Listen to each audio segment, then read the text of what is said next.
Meaning of dollar. Dollar.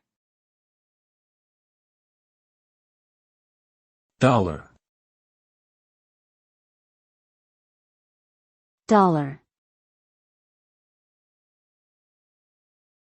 Dollar. The term dollar refers to the currency unit used in many countries, including the United States, Canada, Australia, and New Zealand.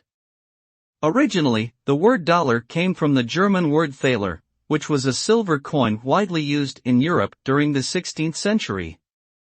The symbol for the dollar is dollar, and it is subdivided into cents.